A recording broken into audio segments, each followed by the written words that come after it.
दोस्तों बीते हुए कल को याद मत कीजिए। दोस्तों बीते हुए कल को याद मत कीजिए और जो वक्त आपके हाथ में है उसे बर्बाद मत कीजिए। तो कई स्टूडेंट ऐसे करते हैं, इस तरीके से ये तरीके इस्तेमाल करते हैं कि जो बीता हुआ टाइम है उनका, जो खराब टाइम रहा उसको याद करके अपना आगे वाला टाइम वेस्ट कर देते हैं या फिर बर्बाद कर देते हैं। तो इस तरीके से नहीं करना है। जो बीत गया सो बीत गया, जो आपके हाथ में है उसका सही इस्तेमाल कर लीजिए ताकि अपनी जो मंजिल है, अपना जो रास्ता है वो सही तरीके से तय हो सके और जो पाने वाले हैं वो मिल सके। ठीक, तो दोस्तों आज हम यहाँ पर फिजिक्स में पढ़ेंगे अभिकेंद्रीय बल और अपकेंद्रीय बल।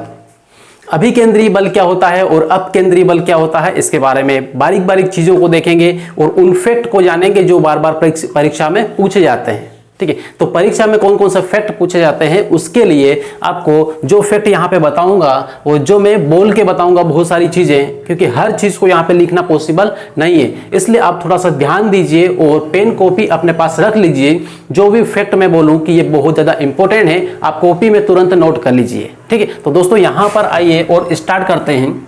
अभिकेंद्रीय बल, सबसे पहले देखते हैं अभिकेंद्रीय बल और अपकेंद्रीय बल। ये कई स्टूडेंट्स को एकदम से समझ में नहीं आता है या इससे जुड़े हुए जो फैक्ट होते हैं जो बहुत इंपॉर्टेंट है वो एकदम क्लियर नहीं होते हैं। तो आज हर एक डाटा पूरा क्लियर होगा, तो देखें यहाँ पर और समझते हैं। सबसे पहले अपन करते हैं यहाँ पे इसके जो अभिकेंद्रीय बल है इसकी परिभाषा से स्टार्टिंग। ठीक है, तो अभिकेंद्रीय बल की जो परिभाषा है वो क्या है, क्या कहती है, पहले ये जान लें, उसके बारे में यहाँ पे डिटेल में पूरा देखते हैं एक एक चीज को। ठीक, तो देखें अभिकेंद्रीय बल कण की वृत्तीय गति बनाए रखने के लिए, कण की वृत्तीय गति बनाए रखने के लिए वृत्त के केंद्र की ओर एक बल आवश्यक होता है।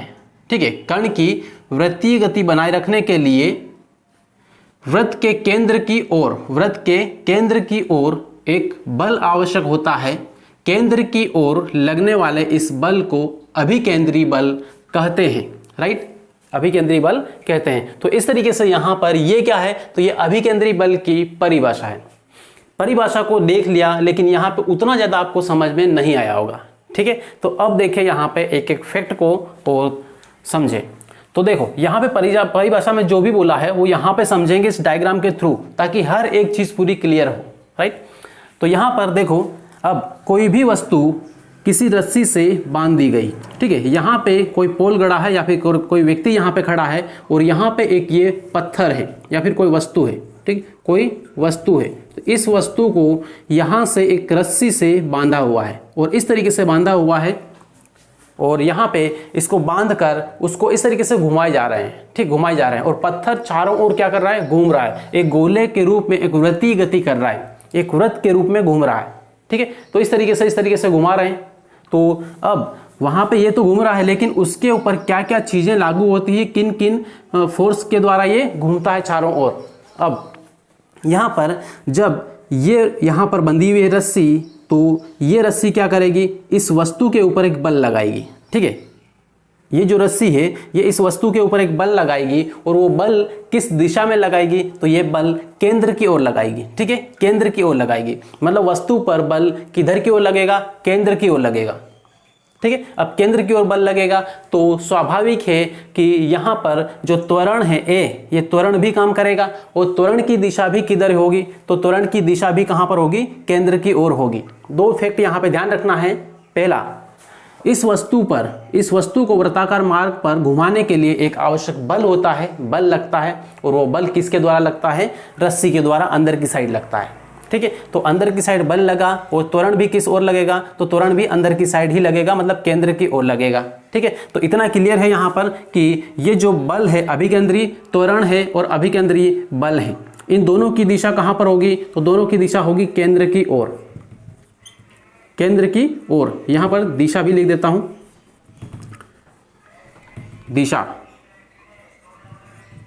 दिशा किधर होगी, तो केंद्र की ओर, केंद्र की ओर।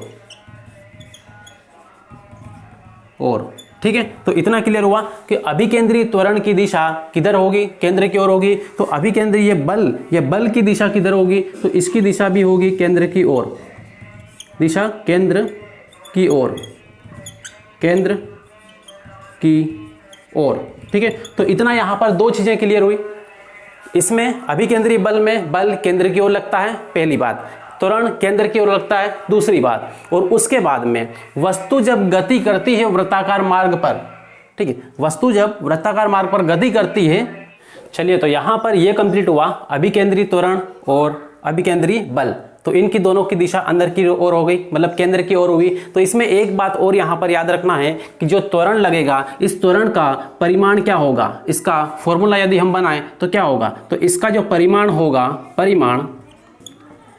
परिमाण, ठीक है, ये कितना होगा, तो परिमाण इसका होगा त्वरण का A बराबर यहाँ पर v² बटे में इनके बीच की जो दूरी है, ये जो जहाँ पे बंधा है रस्सी और यहाँ पर वस्तु, इन दोनों के बीच की दूरी कितनी है, r है, त्रिज्या कितनी है वृत्त की, r है, तो त्रिज्या यहाँ पर अपोन में आ जाएगी। ठीक है, इस तरीके से। तो यहाँ पर त्वरण क्या होगा, इसमें वृत्ताकार मार्ग की गति पर v² बटे r होगा। क्या होगा, v² बटे r होगा। इसको याद रख लेना है अच्छी तरीके से, ताकि हो सकता है कि यहाँ पर यह भी पूछ ले आपसे, किसी वृत्ताकार मार्ग पर गति करने वाली वस्तु के लिए त्वरण की दिशा क्या होगी, तो अंदर की साइड होगी, केंद्र की ओर होगी। ठीक है, और त्वरण का परिमाप क्या होगा या फिर परिमाण क्या होगा, तो आपको सीधे सीधे बताना है कि वेग का स्क्वायर बटे में r, त्रिज्या। ठीक है, वेग का स्क्वायर बटे में r, इस तरीके से यहां पर इसको बता देना है। तो ये परिमाप हुआ, परिमाण हुआ, और ये त्वरण की दिशा हुई।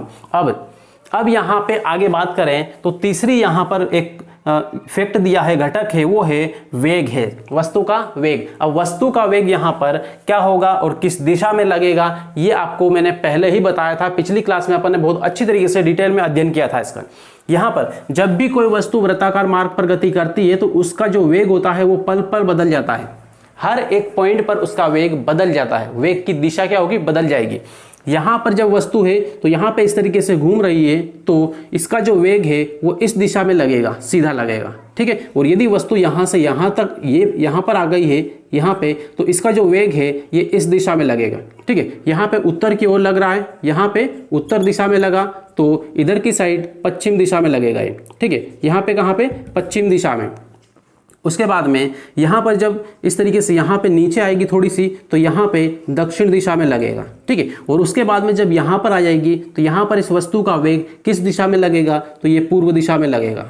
ठीक, तो इस तरीके से यहाँ पर एक बात हमेशा याद रखना है कि वृत्ताकार मार्ग पर गति करने वाली वस्तु का जो वेग है वो हमेशा बदलता रहता है। ठीक है, इस तरीके से जो त्वरण है, ये त्वरण की दिशा भी क्या होती है, बदलती रहती है। लगता हमेशा का केंद्र की ओर ही है, लेकिन अभी यहाँ पे ये पूर्व की ओर से केंद्र की ओर लग रही है, तो यहाँ पर नीचे आ गए तो ये दक्षिण की ओर से केंद्र की ओर लग रही, और इधर से ये हो जाएगा तो यहाँ से जो त्वरण लगेगा ये इधर पश्चिम से पूर्व की ओर यहाँ पे लगेगा, केंद्र की ओर लगेगा। इसलिए त्वरण की दिशा है वो केंद्र की ओर तो लगती ही है, लेकिन वो भी बदलती रहती है, परिवर्तित होती रहती है। ठीक, इसलिए यहाँ पर इन फैक्ट को बहुत अच्छी तरीके से याद रखना है। तो यहाँ पर वेग की दिशा क्या हुई, तो यहाँ पर परिवर्तित होगी, हमेशा परिवर्तित होगी, परिवर्तित होगी। ठीक है, तो इस तरीके से यहाँ पर ये चीज़ें याद रखना है, बहुत इंपॉर्टेंट फैक्ट है। और उसके बाद में अब यहाँ पर हम बात करें, इसके एग्जाम्पल कुछ लेते हैं। ठीक है, अब एग्जाम्पल ये है कि यदि आप दो दोस्त हैं, आपका जो दोस्त है वो थोड़ा सा हट्टा कट्टा है, पहलवान है। ठीक है, और एक आप हो, आपको वो आपके जो हाथ है, हाथ को पकड़ को चारों ओर इस तरीके से गोल गोल घुमा रहा है। ठीक है, इस तरीके से घूमता है, इस तरीके से, तो इस तरीके से घुमा रहा है, तो ऐसे घुमाएगा। अब ऐसे घुमाएगा तो आपके ऊपर वो जो व्यक्ति है, आपका दोस्त है, वो फोर्स लगा रहा है, मतलब बल लगा रहा है।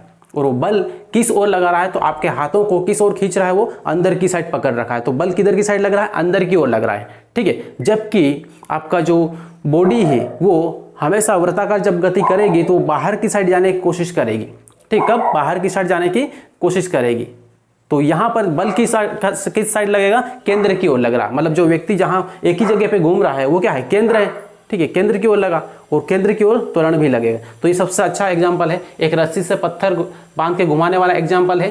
तो रस्सी द्वारा जो बल लगेगा उस पत्थर पर वो अंदर की ओर लगेगा। ठीक है, त्वरण भी अंदर की ओर लगेगा। तो इस तरीके से यहाँ पे कई एग्जाम्पल लेके समझ सकते हैं। तो ये हुआ अभिकेंद्रीय बल।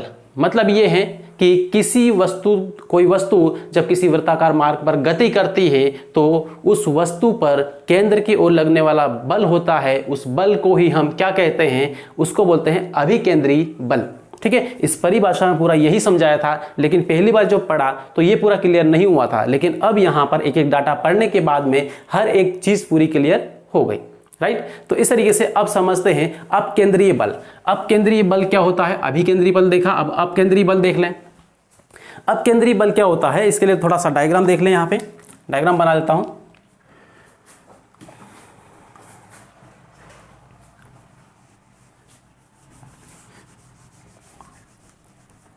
देखो यहां पर एक छोटा सा डायग्राम ये बनाया मैंने इस तरीके से।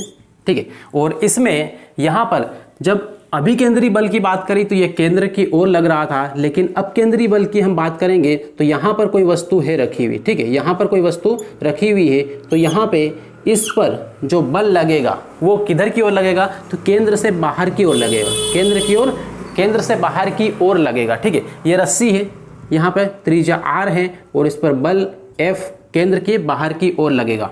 ठीक है, एक केंद्र जो अंदर की ओर लगता है उसे हम अभिकेंद्री बल कहते हैं, और एक जो बल होता है वो बाहर की ओर लगता है, मतलब इस साइड लगता है, इसे हम अपकेंद्री बल कहते हैं। अपकेंद्री मतलब बाहर की ओर लगने वाला बल।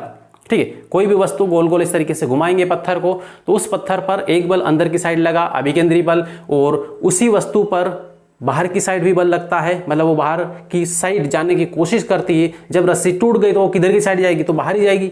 ठीक है, बाहर की साइड जाएगी, इसका मतलब ये है कि उस पर पहले से कहीं ना कहीं कोई बल लग रहा था। ठीक है, इसीलिए वो बाहर की साइड गई, तो बाहर की साइड जो बल लग रहा था उसे हम क्या बोलेंगे, उसे हम बोलेंगे अपकेंद्रीय बल। ठीक है, क्या बोलेंगे, अपकेंद्रीय बल। तो यहां पर इसके थोड़े से 2-3 फैक्ट हैं वो देख लेते हैं, लेकिन उससे पहले आप स्क्रीनशॉट ले लें इसका, उसके बाद में फिर इसको देखें आगे।